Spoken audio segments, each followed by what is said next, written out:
स्वतःला सुसंस्कृत समजणाऱ्या हिंदुत्ववादी भाजपा समर्थकांना आणि त्यांनी पेरलेल्या अंधभक्तीच्या पिकाला हल्ली उफान आला आहे, खूप उफान। देशाच्या या भारताच्या चारी दिशांना द्वेषाच्या राजकारणाने सध्या महाभयंकर असा पेट घेतला आहे, महाभयंकर। त्यात विकल्या गेलेल्या मेन स्ट्रीम मीडियाच्या काही चॅनल्सने देशाला जातीवादाचा असा रंग चढवला आहे की वर्षानुवर्ष तो फासलेला द्वेष, तो द्वेषाचा रंग अंधभक्तांच्या बोडख्यातून नाहीसा होणार नाही। अर्थात भारताची एक पिढी यांनी या सर्वांनी मिळून अख्खी गिळली आहे। नेमकं देशात सध्या काय घडत आहे आणि कशासाठी हा द्वेष, हे द्वेषाचं राजकारण कोण पसरवत आहे हे जाणून घेण्यासाठी हा व्हिडिओ कुठेही स्किप न करता शेवटपर्यंत बघा। नमस्कार, मी रिनेश रंजन, आपण पाहत आहात बातम्यांची बातमी। काश्मीरमधील पहलगाम येथे 22 एप्रिलच्या हल्ल्यात आतंकवाद्यांनी 28 जणांचा बळी घेतला आणि त्यात प्रामुख्याने सांगायचं झाल्यास 6 जण हे महाराष्ट्रातले होते। त्यात 26 वर्षीय तरुण लेफ्टनंट विनय नरवालचा देखील समावेश होता। विनय नरवाल आणि त्याची पत्नी हिमांशी यांचा 4 दिवसांपूर्वीच विवाह झाला होता, घटनेच्या 4 दिवस अगोदर। हिमांशीच्या डोळ्यापुढे विनयला आतंकवाद्यांनी अक्षरशः डोळ्यापुढे गोळ्या घातल्या। हनीमूनला गेलेल्या या हिमांशीला विनयचा मृतदेह घेऊनच तिला घरी परतावं लागलं।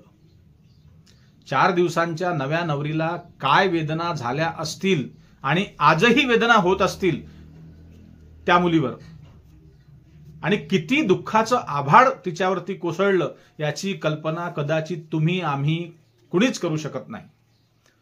आणि त्यानंतर पत्रकारांच्या सारख्या प्रश्नांनी ती कंटाळून गेली आणि कंटाळलेल्या हिमांशीने 4 दिवस आधी, आपण ते ऐकलं असेल, एक स्टेटमेंट मीडियाला दिलं आणि त्या मीडियाला, माध्यमांना दिलेल्या एका बाईटमध्ये हिमांशी म्हणाली, काश्मीरमधील मुस्लिमांना तुम्ही टार्गेट करू नका, त्यांचा काही दोष नाही, त्यांना टार्गेट करू नये, ज्यांनी हे कृत्य केलं आहे त्यांना शिक्षा मिळावी असं ती बोलली।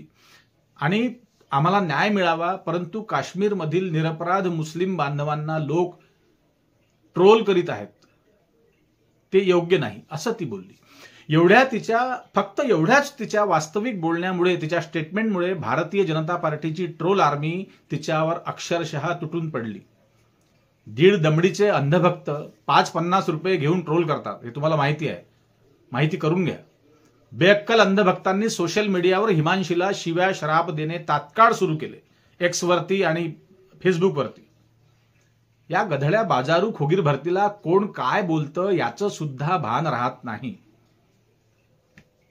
ती म्हणाली, त्या तिच्या म्हणण्याचा अर्थ काय होता हे देखील कळत नाही। बोडख्यात शेण भरलेल्या बिंडुकांना साधं कळत नाही की जेवढा पाकिस्तानचा विरोध हिंदू करतात इथले, तेवढाच त्या हरामखोर पाकिस्तानी मुस्लिमांचा विरोध देखील भारतातील मुसलमान करतात, हे लक्षात घ्या। अनेक वर्षापासून ते भारतात राहतात, इथलं खातात,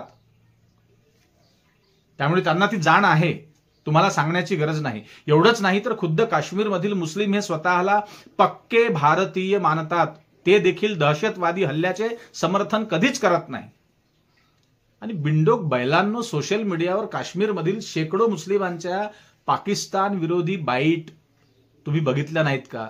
पाकिस्तान विरोधी बाईट त्यांनी दिलेल्या आहेत, त्यांच्या शेकडो मुलाखती पत्रकारांनी काश्मीरला जाऊन हल्ली घेतल्या आहेत, पण हे बिंडोक त्या मुलाखतीकडे कुठे बघतायत?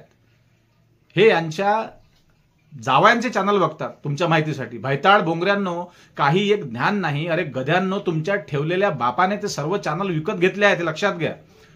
आणि ते कशासाठी विकत घेतले आहेत? तुमच्या बर्बादीसाठी, हे लक्षात घ्या। तुम्हाला खरी माहिती हवी आहे तर शोधा ना, सोशल मीडियावर आहेत ना, अनेक इमानदार पत्रकार आणखी भरपूर जिवंत आहेत इथे, लक्षात घ्या। त्या हिमांशीला काय काय शिव्या देत आहेत त्या कमेंट वाचण्याची देखील लाज वाटते। एवढ्या घाणेरड्या भाषेचा उपयोग हे बाणगुळ करतात आणि सरकार काहीही यावर निर्णय घेणार नाही, तुम्हाला ठाऊक आहे।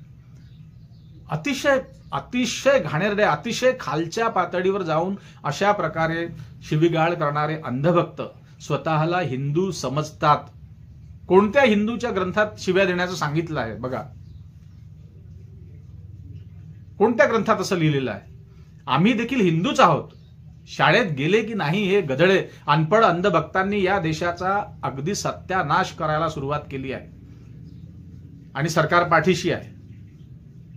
यांचा तो दाजी फिरतो जगभर भाषण करत, तुम्हाला माहिती आहे. या नालायकांना एवढं साधं कळत नाही. अबे मूर्खांनो, हेच तर हवा आहे पाकिस्तानला. पहलगाम मधील तो एक मुस्लिमच तर होता ज्याने हात जोडून विनंती केली होती की यांना कशाला मारता. तो घोडेवाला, त्याची बंदूक हिसकावून घेण्याचा प्रयत्न देखील त्याने केला. काय नाव त्याचं? तो घोडेवाला आदिल शाह. आदिल शहा शेवटी त्याने विरोध केला त्या गोष्टीचा, म्हणून त्याचा देखील जीव घेतला त्या आतंकवाद्यांनी. तो एक नजाकत, तोही मुस्लिम होता, मुस्लिम नावाचा तो नजाकत. त्याने एका कुटुंबाला वाचवलं, एका लेकराला छोट्या वाचवलं. त्या हल्ल्यातून ज्यांना वाचवलं ती एक महिला खुद्द बीजेपीची कार्यकर्ता होती. माझ्या माहितीप्रमाणे कदाचित मध्य प्रदेशातली, इंदोरची कदाचित. तिने एक पत्र देखील पोस्ट केलं फेसबुकवरती, सोशल मीडियावरती, आणि नजाकतला तिने धन्यवाद देण्यासाठी ते पत्र लिहिलं. वाचा ना ते, बघा सत्य काय आहे ते. उचलली जीभ आणि लावली टाळूला. हिंदू हिंदू हिंदू, कोणते हिंदू आहात बे तुम्ही? नुसते राम राम करता. रामायण वाचलं का आधी? पहिले ते वाचून घ्या. तो राम त्याच्यामध्ये कसा वागला ते बघा पहिले. विनय नरवालच्या पत्नीला अशा प्रकारे शिवीगाळ करून तुम्ही तुमच्या सुसंस्कृतपणाचा पूर्ण परिचय करून दिला आहे देशाला नाही, जगाला, अख्ख्या जगाला. सोशल मीडियाचा काळ आहे. अख्ख्या जगात हे सगळं मॅटर जातं. असो, आपल्याला मित्रहो काय वाटतं या अशा अंधभक्त नालायकांबद्दल ते कमेंटमध्ये व्यक्त होऊन नक्कीच सांगा. व्यक्त व्हा बिंदास्त. 100 पैकी 100 जणांनी कमेंट केले पाहिजे अशा विषयावरती. असो, पुन्हा जाता जाता एक नम्र विनंती मित्रहो, चॅनलवर नवीन असाल तर सबस्क्राईब अवश्य करा आणि बघा घंटीसारख्या दिसणाऱ्या आकृतीला क्लिक करा आणि दररोज नवनवीन अपडेट बघण्यासाठी आपले व्हिडिओ दररोज बघत चला. सकाळी 8:30ला आपला व्हिडिओ रिलीज होत असतो दररोज. पुन्हा भेटू नवीन विषयावर बोलण्यासाठी मित्रहो, नव्या दिवशी नव्या दमानं. तोपर्यंत नमस्कार. जय हिंद, जय महाराष्ट्र.